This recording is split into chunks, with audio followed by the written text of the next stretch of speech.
Hi കൂട്ടുകാരെ, എല്ലാവർക്കും ഫ്രണ്ടി വ്ലോഗ്സിലേക്ക് സ്വാഗതം. ഇന്ന് നമ്മൾ ഉണ്ടാക്കാൻ പോകുന്ന ഒരു വഴുതനങ്ങ മെഴുക്ക് പുരട്ടിയാണ്. ഈ വഴുതനങ്ങ നമ്മുടെ വീട്ടുമുറ്റത്ത് തന്നെ ഉണ്ടായ വഴുതനങ്ങയാണ് കേട്ടോ. നല്ല ഫ്രഷ് വഴുതനങ്ങയാണ്. ഞാൻ അതിൽ നിന്നൊരു 2-3-4 വഴുതനങ്ങ എടുത്തിട്ടുണ്ട് നമുക്ക് വഴുതനങ്ങ മെഴുക്ക് പുരട്ടാനായിട്ട്. ഒരുവിധം മീഡിയം വലിപ്പത്തിലുള്ള വഴുതനങ്ങയാണ് എടുത്തിരിക്കുന്നത്.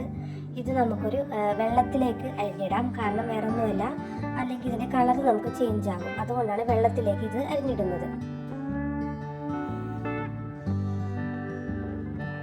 ഇതിനുശേഷം ഒരു പാൻ അടുപ്പത്ത് വെച്ച് വെളിച്ചെണ്ണ ഒഴിച്ചു കൊടുക്കാം.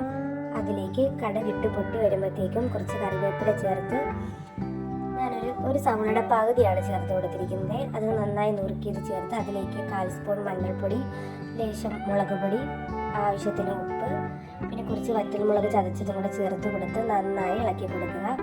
ഇതിൻ്റെ പച്ച മണമൊക്കെ മാറി വരുന്ന സമയമാകുമ്പോഴത്തേക്കും നമുക്ക് കഴുകി വൃത്തിയാക്കി വെച്ചിരിക്കുന്ന വഴുതനങ്ങ കൂടി ചേർത്ത് നന്നായി ഇളക്കി കൊടുക്കാം.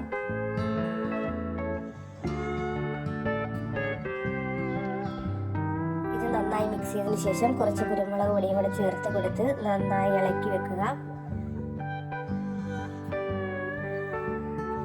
ഇത് നമുക്കൊരു 10 മിനിറ്റ് ലോ ഫ്ലെയിമിൽ നമുക്ക് വേവിച്ചെടുക്കാം.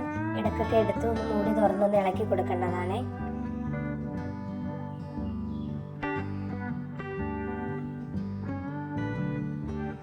10 മിനിറ്റിന് ശേഷം നമുക്ക് തുറന്ന് നോക്കുമ്പോഴത്തേക്കും നമ്മുടെ വഴുതനങ്ങ മെഴുക്ക് പുരട്ടി നല്ല രീതിയിൽ വഴണ്ട് വന്നിട്ടുണ്ട്. ഇത് നമുക്ക് ചപ്പാത്തിയുടെ കൂടെയും ചോറിൻ്റെ കൂടെയൊക്കെ കഴിക്കാൻ നല്ലതാണ്. നല്ല ടേസ്റ്റിയാണ്, നല്ല ഹെൽത്തിയുമാണ്. എല്ലാവരും ട്രൈ ചെയ്ത് നോക്കുക.